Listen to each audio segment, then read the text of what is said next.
On souhaite bonne chance à Arthur et à toute son équipe pour la première émission du Dernier Carré.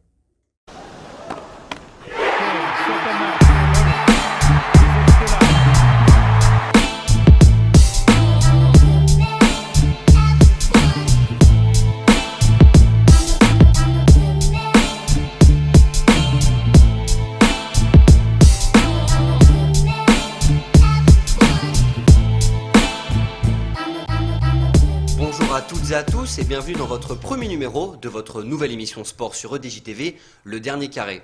Alors dans cette émission on parlera tennis, rugby, football, basketball, athlétisme, natation, en bref autour de cette table on est multisport. Et pour cette semaine j'ai réuni autour de moi la crème de la crème des chroniqueurs. Pour vous les présenter à ma gauche, supporter de l'Olympique Lyonnais, supporter des Toronto Raptors, Alex Pitavino, bonjour. Bonjour.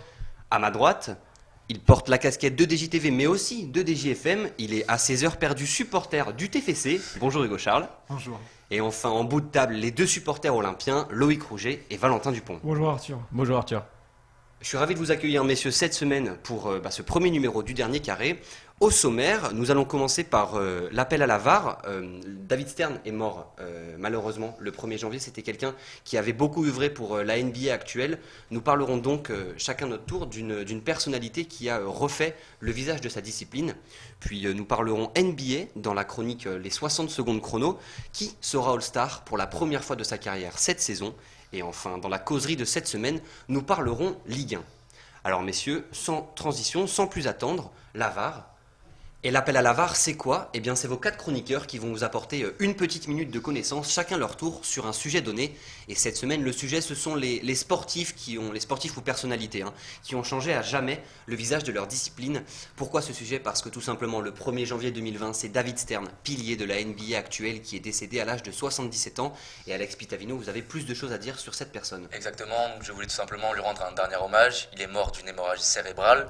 Donc beaucoup d'adjectifs peuvent le définir. Beaucoup le voyaient comme un homme visionnaire. On le surnommait d'ailleurs comme ça. Mais en plus de ça, il était dès le plus jeune âge passionné de NBA et des Knicks. Mais dans un autre temps, il va devenir avocat avant en 1978 d'enfin intégrer la Ligue en étant l'avocat général. Puis il va grimper les échelons pour devenir en 1984 le haut commissionnaire, c'est-à-dire le grand patron de la Ligue. Tout simplement, c'est l'homme qui a révolutionné la NBA. C'est grâce à lui, nous, Européens, que nous pouvons regarder la Ligue et qu'il y a autant d'Européens dans la Ligue. C'est grâce à lui qu'on a eu la Ligue féminine de NBA, la WNBA en 1996. C'est aussi grâce à lui qu'on a eu le droit à la Dream Team de Barcelone, de la Team USA en 1992. Donc tout simplement, il a redoré l'image de la NBA. C'est grâce à lui également que les salles sont redevenues pleines aux États-Unis. Aucun signe donc qui le prédestinait à se ranger dans la NBA, mais je pense qu'aujourd'hui, chaque personne qui regarde cette ligue peut donc le remercier pour tout ce qu'il a apporté. Mais ce n'est pas le seul sportif qui a changé l'image de son sport. Hugo, vous vouliez parler d'une nageuse hongroise, Katinka Hosszu. Et oui, Katinka Hosszu, alors peu de personnes la connaissent, en tout cas en dehors du monde de la natation. C'est vrai qu'elle n'est pas très connue, pourtant c'est la nageuse du moment de ces au moins 20 dernières années. Effectivement, elle a gagné, elle est triple championne olympique déjà pour commencer. Elle a gagné plus de 30 médailles européennes, que ce soit en petit bassin ou grand bassin. C'est surtout celle qui a changé la manière de voir et la conception des entraînements par rapport aux compétitions. C'est-à-dire qu'elle, effectivement, elle prenait des compétitions en guise d'entraînement. Et c'est la première nageuse d'ailleurs à avoir atteint plus d'1 million de prize money. Ouais, donc comme vous l'avez bien fait de le préciser, c'est une nageuse, donc c'est pour ça que l'exploit, entre guillemets, est beaucoup plus impressionnant. Valentin, vous vouliez parler de Gérard Piquet, mais non pas dans le football, mais plutôt dans le tennis. Voilà, et plus particulièrement pour la Coupe Davis, parce que c'est lui qui a refait le format de la Coupe Davis avec le soutien de Novak Djokovic. Donc avant, c'était le format depuis 1904, donc ces matchs s'étalaient tout le long de l'année avec domicile extérieur, ce qui faisait le charme de la Coupe Davis. Et donc depuis cette année, version 2019, c'est une compétition sur une semaine, en fin d'année, donc fin novembre, début décembre, avec des groupes, des qualifiés pour les huitièmes de finale, quart de finale, finale, etc. Donc c'est une compétition qui était censée être sur terrain neutre, sauf que ça a été créé par un Espagnol, qui a été disputé en Espagne, donc tout est logique, sur terrain neutre évidemment, et remporté par l'Espagne de Rafael Nadal. Donc chacun se fera sa propre opinion sur cette nouvelle compétition, mais ça a beaucoup fait parler en fin d'année. Ouais, une histoire un petit peu surprenante pour Gérard Piquet que peu de gens malheureusement connaissent. Vous, Loïc, vous vouliez parler heureusement d'une personnalité dont on est obligé de parler cette semaine, c'est Usain Bolt, puisque c'est tout simplement l'homme le plus rapide du monde. Oui, évidemment, Arthur, je pense que je me mouille pas trop en disant que Usain Bolt est le meilleur sprinter de tous les temps. Bon, Usain Bolt, en quelques chiffres, évidemment, c'est 8 médailles d'or olympiques, 11 titres de champion du monde. Puis il a surtout dégommé 2 records du monde, le 100 mètres et le 200 mètres. C'était en 2009 au championnat du monde de Berlin. Il lui aura fallu 9 secondes 58 pour traverser un terrain de foot et puis 19 secondes 19 pour en traverser 2. Puis bon, Usain Bolt, ce n'est pas que des records, c'est aussi la bonne humeur alliée à l'arrogance, ce qui fait qu'il est autant apprécié du grand public, avec notamment sa fameuse célébration de l'éclair et non de la flèche. Hein. Attention à ne pas confondre quand même. Voilà, donc Usain Bolt, il a vraiment marqué une rupture dans son sport. Et puis je pense qu'aujourd'hui, il a vraiment laissé un grand vide derrière lui quand on voit les affaires qui gangrènent l'athlétisme. Ouais, les performances alliées à la personnalité, et ben ça donne Usain Bolt, quelqu'un que tout le monde apprécie. Merci beaucoup messieurs pour cette chronique des légendes de l'EDJ qui parlent de légendes du sport, ça fait plaisir. Alors donc nous, si on peut suivre la NBA, c'est donc grâce à David Stern et justement en NBA, le All-Star Game 2020 approche à grands pas. Ici autour de la table, on sait déjà ce que c'est le All-Star Game, mais rien ne vaut un bon petit rappel. Le All-Star Game, donc c'est quoi? C'est tout simplement le 13 février prochain à Chicago que les 12 meilleurs joueurs de chaque conférence, Ouest et Est, s'affronteront dans un match de gala. Comment les joueurs sont-ils choisis? Eh bien 50% des votes sont donnés par le public qui vote notamment sur les réseaux sociaux, tandis que les 50 autres pourcents sont donnés par les coachs et les staffs de NBA, figurez-vous messieurs. Et heureusement d'ailleurs que les coachs peuvent voter, parce que pour l'instant, les premiers votes sont sortis, et on a du Kyrie Irving qui a joué 10 matchs, du Stephen Curry qui est blessé depuis le début de saison, du Caruso qui n'a rien à faire en All-Star, et du Taco Fall qui a joué 20 minutes cette saison. En bref, merci les coachs, parce que si c'était tout le monde qui votait, on aurait n'importe quoi comme équipe. Et aujourd'hui mes amis, donc, vous devez me présenter le joueur qui, selon vous, pour la première fois de sa carrière, vivra sa première sélection au All-Star Game. Qui veut commencer? C'est Loïc, vous voulez parler d'une franchise qui est très mal classée, Atlanta, avec son joueur fétiche Trae Young.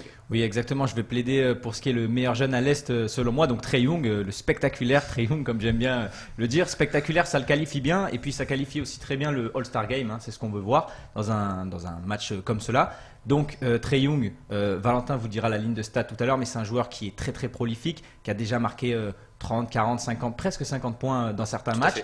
En 2020, il a déjà enchaîné 2 performances à plus de 40 points contre les Pacers et contre les Rockets. Et en plus, il fait tout ça dans une équipe qui ne met pas un pied devant l'autre. Donc les Hawks sont vraiment à la ramasse cette année.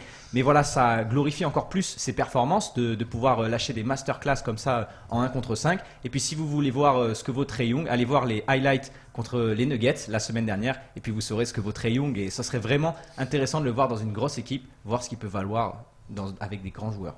Oui, tout à fait, Trae Young, un joueur vraiment spectaculaire, vous l'avez notifié, face aux Rockets, un triple-double à plus de 40 points, 41 points exactement. Je me tourne vers vous, Valentin Dupont, qui pour cette chronique avait la casquette de Monsieur Stat. Trae Young, au niveau des stats, qu'est-ce que ça donne? C'est ça, donc comme l'a dit Loïc, donc malgré le fait que son équipe ait le pire bilan de sa ligue cette saison, à 21 ans, Trae Young a augmenté ses stats par rapport à l'année passée, avec 28,9 points de moyenne, 4,3 rebonds et 8,4 passes décisives. Compliqué de ne pas l'aimer, Trae Young. Je me tourne vers vous, Hugo, maintenant. Vous voulez nous parler d'un joueur qui surprend, dans une franchise qui surprend, qu'on n'attendait pas aussi haut. C'est tout simplement Shai Gilgeous-Alexander. Effectivement, alors un nom un peu compliqué à dire, oui. C'est vrai, d'ailleurs on voit sur son maillot que ça fait quasiment tout l'arceau pour le flocage. Bon, par contre ça ne fait rien en tout cas à son talent. L'année dernière il était aux Clippers, il est passé contre Paul George bien entendu au Thunder. Et au Thunder il s'éclate, il est dans un rôle bien sûr de titulaire. Et puis là, Shai Gilgeous-Alexander, on l'a découvert, une attaque en tout cas, un vrai attaquant avec un vrai flotteur. Il est vraiment très très smooth comme joueur. Et puis il joue en plus maintenant avec un Chris Paul retrouvé et qui arrive en tout cas à le sublimer. Donc franchement, je ne vois pas pourquoi il ne serait pas au All-Star Game. Il a été d'ailleurs snobé pour les vols du All-Star Game par les fans. Oui, mais je pense honnêtement avec un Thunder qui est 7ème à l'Ouest. Alors on ne s'attendait absolument pas à ce niveau-là, qui sera au rendez-vous à Chicago. Et donc Shai, au niveau des stats, ça donne quoi, Valentin? Alors il a presque doublé ses stats par rapport à l'année passée. C'était 10,8 points de moyenne par match l'année dernière, et cette année c'est 19,9, donc un chiffre qui a presque doublé comme j'ai déjà dit. Tout à fait, un joueur qui surprend, et je me tourne vers vous messieurs pour rebondir sur ça. Qui de CP3, donc Chris Paul ou Shai, on va l'appeler SGA, ça va aller plus vite, sera All-Star cette saison, parce que les deux surprennent, les deux ont des grosses stats, les deux permettent justement au Thunder d'être 7ème de conférence. Tout simplement pour moi ce sera aucun des deux, tout simplement. Aucun joueur du Thunder? Ouais, je pense que ça va être très compliqué quand on voit les adversaires qu'ils ont. Et que si on part du principe qu'il y en aura peut-être un, ça sera sûrement le Canadien, donc le numéro 2 d'OKC, parce que Chris Paul, c'est plus compliqué et aussi les gens veulent voir de nouvelles têtes aussi. Et qu'avec la saison qu'il fait et le dernier triple-double qu'il a sorti, là, le 20-20-10, 20 rebonds pour un arrière, je pense que s'il devrait en avoir un OKC, ça serait lui. Ouais, vous faites bien de le notifier, une performance que seul Shaquille O'Neal avait réussi à dépasser à l'époque. Même gabarit. Voilà. Même si la NBA a beaucoup changé. Enfin, moi, je suis pas vraiment d'accord avec vous parce que Chris Paul a l'avantage justement des coachs. C'est un vétéran et peut-être qu'il sera plus apprécié. Il est vétéran justement, et c'est à ce moment-là qu'on peut entre guillemets critiquer. C'est le fait de le voir depuis plus de 15 saisons ici en NBA et au All-Star Game qui plus est. Donc c'est vrai que, et puis on l'a vu, les Clippers se mordent les doigts de l'avoir lâché. Bon, après ils ont quand même récupéré Paul George, mais Shai mérite totalement d'être au All-Star Game, et même je le vois honnêtement aller au All-Star Game. D'accord, merci messieurs. Alex, je vous redonne la parole parce que vous voulez parler d'un joueur de votre franchise préférée. Non pas votre joueur préféré, Spicy P, Pascal Siakam, mais on va parler du meneur, le numéro 7, Kyle Lowry. Donc oui, pour moi, il y aura deux joueurs au All-Star Game, donc en plus de Pascal Siakam. Ce sera Kyle Lowry parce que vraiment, c'est lui qui tient l'équipe à bout de bras cette année. Donc Toronto est 4e, alors qu'on sait que Pascal Siakam et 2 titulaires ont été blessés une quinzaine de matchs. Donc c'est vraiment lui qui est l'âme de l'équipe. On l'a vu, on connaît son amour entre les fans et lui. Mais en plus de ça, à 33 ans, il continue de progresser. Il a changé totalement de statut. Le Game 6 des finales l'année dernière l'ont démontré. C'est devenu un joueur vraiment clutch, alors qu'avant, il était plus surnommé comme un joueur qui n'était pas du tout clutch, avec l'Embronto, etc. Donc vraiment, pour moi, cette année, Kyle Lowry a encore progressé à 33 ans, et c'est ce qui fait que dans les arrières, à l'Est, il sera All-Star Game. Un avis peut-être pas partagé, mais d'abord je voulais qu'on se penche sur les statistiques du joueur qui porte Toronto et qui a permis à la franchise de remporter quelques matchs quand même cette saison. Donc comme a dit Alex, c'est devenu un des joueurs les plus clutch de la Ligue cette saison. Il est le 8e meilleur scoreur, 5e meilleur passeur de la NBA dans le Money Time, donc les 5 dernières minutes, rien que ça. Je vous pose la question à vous, messieurs, qui n'avez pas pris la parole. Kyle Lowry au All-Star Game, oui ou non? Parce que la bataille des meneurs et des arrières est quand même rude à l'Est. Alors oui, il y a déjà beaucoup de concurrence dans ce poste-là pour Kyle Lowry. C'est ça qui va faire que ça va être compliqué pour lui. Mais même dans sa franchise, je ne vois pas plus de 2 joueurs, donc comme Alex l'a dit, des Toronto au All-Star Game.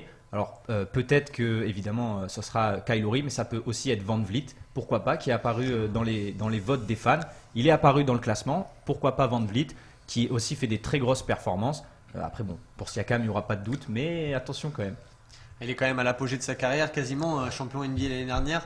Lowry, ça serait une réelle en plus confirmation personnelle. Une récompense. Ouais, une récompense, puisque vous l'avez très bien dit, en playoff, entre guillemets, c'était un petit peu une joke comparé à lui. C'était vraiment le personnage un peu à tailler pendant les playoffs. Et là, il montre, et même avec le départ de Leonard, il a bien réussi à tenir son équipe. Oui, comme vous le dites, je pense que justement avec le titre et avec cette partie de saison où il continue de confirmer, les coachs vont lui donner la confiance pour le All-Star Game. Merci messieurs, je voulais qu'on passe à une seconde partie, mais qu'on reste sur la NBA, et je voulais qu'on reste sur l'Est, qu'on parte à Miami, et qu'on parle de Bam Adebayo sur cette dernière minute de chronique. Bam Adebayo, est-ce que c'est possible au All-Star Game? Parce que le joueur surprend, mais la concurrence des pivots à l'Est est quand même faramineuse. Oui et non, faramineuse. Au final, on voit que Bam Adebayo, pour moi, mérite d'être All-Star Game. Il fait une saison incroyable, surtout que c'est un des pivots un peu à la Jokic, qui sait faire des passes, qui est un meneur qui a la place de pivot tout simplement. Mais après, c'est vrai qu'il y a des murs à franchir, mais je pense qu'il en est capable et qu'il pourrait peut-être être l'invité surprise de All-Star Game. C'en est un de mur lui aussi, Bam Adebayo. Hugo, Bam Adebayo, All-Star ou pas All-Star? C'est la même un peu réponse que pour SGA, c'est-à-dire que c'est un jeune aussi, et ça dépend finalement, est-ce qu'il est dans le cœur des fans? Il est dans les votes. Autant, il est dans le cœur des fans, donc là ça peut peut-être un peu plus pencher dans la balance que pour SGA, et en plus voilà, ces dernières semaines il est incroyable, sa ligne de statistiques est folle, donc honnêtement oui. Un dernier mot pour Loïc, oui ou non? Oui, comme a dit Hugo, il est dans le cœur des fans et aussi dans le cœur des célébrités entre guillemets du basket. Beaucoup plaident pour le voir au All-Star Game. Je pense que ce serait pas une surprise en tout cas que Bam Adebayo soit au All-Star Game. Merci beaucoup messieurs pour cette chronique NBA.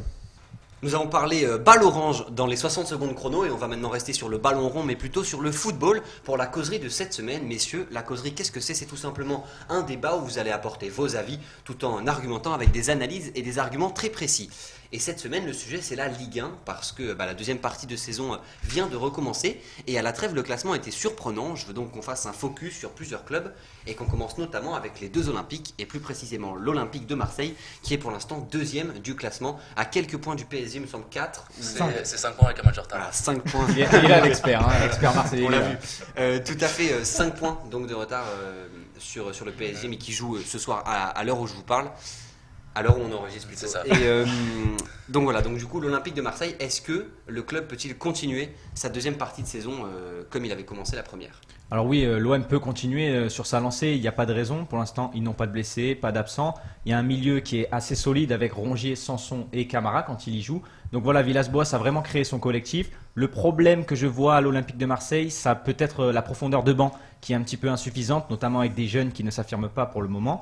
Maintenant, l'OM reste quand même une équipe solide qui enchaîne les bons résultats. Donc ça peut continuer encore pendant quelques matchs, mais il va y avoir un mois de janvier-février là qui va être totalement déterminant. Justement, ils enchaînent, ils sont à 25 points pris sur 27 possibles, et comme l'a dit mon ami Loïc, en février, ils vont affronter Bordeaux, Lille, Nantes et Saint-Etienne, donc un mois de février chargé, mais je pense que la spirale positive, on l'a vu contre le match de Rennes, où même quand ça va pas, ils arrivent à engranger les 3 points, et du côté de l'OM, en plus avec le retour de Thauvin, je pense que ça peut continuer pour Marseille. Ouais, tout à fait. Une dynamique positive. 3 défaites seulement pour l'instant depuis le début de saison et une victoire récente face à Rennes, un concurrent direct au classement. Mais Loïc a raison parce que la profondeur de banc, c'est vraiment peut-être le problème de l'OM, on l'a vu.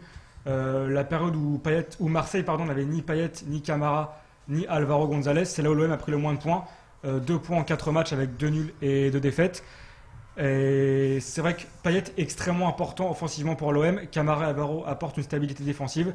Donc si Marseille n'a pas de blessure de suspendu, je pense que l'OM a de grandes chances de terminer deuxième.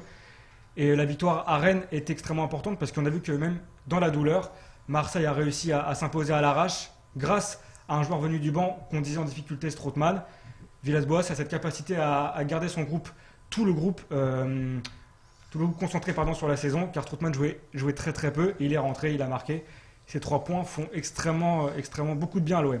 À noter que l'Olympique de Marseille a tout à gagner cette saison en Ligue 1 puisqu'il ne joue aucune autre compétition, notamment l'Europe. C'est ça, et surtout que pas tout est rose pour Marseille, je tiens à le souligner parce que c'est pas la première fois qu'ils pointent avec 41 points à 20 journées. Les 2 dernières fois c'était en 2014 et 2017, et les 2 dernières fois ils avaient quand même fini 4ème, donc pas de Ligue des Champions encore une fois. La Ligue 1 était pas de peut-être podium. différente. Voilà, Oui, les c'était concurrents pas étaient ça. différents. On avait la saison sous Bielsa où Marseille, où Lyon avait concurrencé le PSG jusqu'au bout, et 2 ans après, ou 3 ans après, où Lyon et Monaco avaient fini à presque 80 points, ce qui est énorme pour un deuxième et un troisième, où Marseille avait même fini avec 76 points, je crois, c'était le total qu'avait Lille lorsqu'ils ont été champions de France il y a 10 ans.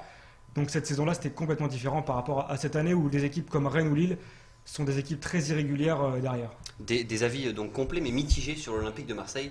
Pour finir avec ce club, je voulais vous poser une question simple, répondre par oui ou par non. L'OM cette saison, est-ce que ça peut finir deuxième de Ligue 1, Loïc? Vraisemblablement, oui. Valentin, Alors moi, non. il faut y croire. Si on est supporter marseillais, on peut être un doux rêveur. Il y a une infime chance que l'OM soit champion de France, mais au fond d'eux, les supporters marseillais peuvent peut-être rêver d'un titre de champion 10 ans après. Bon, le titre de champion, merci Valentin. Hugo, deuxième, oui ou non? Oui, sans problème. Très bien, messieurs. Sans transition, j'aimerais qu'on passe au deuxième Olympique, direction donc Rhône-Alpes et l'Olympique lyonnais. Constat différent cette saison pour l'Olympique lyonnais qui est un petit peu à la traîne en Ligue 1, même si leur dernière victoire leur a fait du bien. Ils pointent tout simplement à 29 points, il me C'est semble. ça, à 12 points de l'Olympique de Marseille. Voilà, tout à fait, 29 points. On a bien Est-ce retenu que, l'écart. est-ce que la deuxième partie de saison peut relancer le meilleur club de Rhône-Alpes? On connaît l'Olympique lyonnais et ses deuxièmes parties de saison, mais en plus, ce qui est bien, c'est que, encore une fois, ça risque de se répéter parce que pour l'instant, Lyon en 2020, c'est 3 matchs, 3 victoires, 12 buts marqués et juste seulement 3 encaissés. On a vu un match à Bordeaux assez bon niveau collectif, ce qui est assez rare depuis le début de l'année. Donc c'est pour ça que pour moi, les cartes sont lancées pour Lyon, mais attention, ça risque d'être un peu limite avec toutes les blessures. Et justement, en fonction de ces blessures qui sont déjà là et de plusieurs compétitions sur lesquelles le club de Lyon joue, est-ce que c'est pas une de ses limites justement cette saison qui peut peut-être les freiner au classement? Bah, peut-être, hein, on a bien vu, c'est quand même quasiment bien entendu, les deux meilleurs joueurs du groupe qui sont blessés, Reine Adélaïde et Depay. Là, on l'a vu quand même, ça a impacté Ça fait du l'équipe. mal. Ça a impacté l'équipe. Et puis, jouer contre la Juve, encore en Ligue des Champions. Alors peut-être que ça sera le dernier tour, bien entendu, malheureusement, mais ça a ses conséquences. Il joue un peu plus de minutes, donc il y a aussi plus de potentiel pépin physique. Le problème qu'a eu Lyon, c'est que Lyon Aulas a pris Garcia pour avoir des résultats immédiats et les résultats sont tardifs à arriver. C'est mieux depuis quelques matchs avec 3 succès consécutifs. Mais est-ce qu'il n'y a pas trop de retard qui a déjà été pris? Lyon a eu de la chance, entre guillemets, que Monaco n'ait pas pris beaucoup de points parce que je pense que Monaco va carburer sur cette deuxième partie de saison. Rennes et Lille sont peut-être irréguliers, mais Rennes a une stabilité avec Julien Stéphan. Et Lille est pas dans la continuité de la saison passée, mais Lille a quand même de bonnes bases et pour l'instant 4e du championnat, il me semble. Oui, tout à fait. Lyon, je ne sais pas si vous voulez le dire, mais Lyon part avec un retard dans le sens où il va Exactement. falloir gagner contre les gros. C'est vrai que Lyon va avoir beaucoup de mal à revenir. Il y a des matchs qui vont être vraiment compliqués pour eux. Évidemment, ils ont très peu gagné en plus contre les gros cette Aucune saison. victoire contre le top 6 actuel de Ligue 1, alors qu'on sait que c'est la force de Lyon. Belle C'est statistique. vraiment- Hein. Non, mais surtout Beaucoup de que Lyon, statistiques. Très valorisant. Monsieur Chiffre. Beaucoup de statistiques. non, mais surtout que Lyon doit profiter parce que à partir de fin février, ils vont tomber 2 fois contre la Juve en Ligue des Champions. Il va y avoir le derby et Lille, donc le calendrier assez abordable des prochaines semaines à venir devrait, j'espère, faire engranger des points. à Il l'Olympique faut Lyonnais. faire le plein de points J'espère. maintenant. Surtout ce qui est intéressant pour Lyon aussi, c'est la deuxième mi-temps contre Bordeaux qui a été vraiment d'un très bon niveau. Pourquoi pas s'appuyer sur ce qu'ils ont fait sur ce match-là pour progresser. Et Là. attendons de voir aussi les recrues c'est de le Lyon facteur cet X, hiver ouais. parce qu'ils vont sûrement être obligés de recruter parce qu'avec, comme l'a dit Hugo, les absences de Depay et de Reine Adélaïde, Lyon n'a pas un effectif qui pourra tenir, je pense, jusqu'à la fin de saison. Peut-être un dernier facteur, celui du vestiaire, avec bien sûr les différends qu'ils ont eu avec les supporters.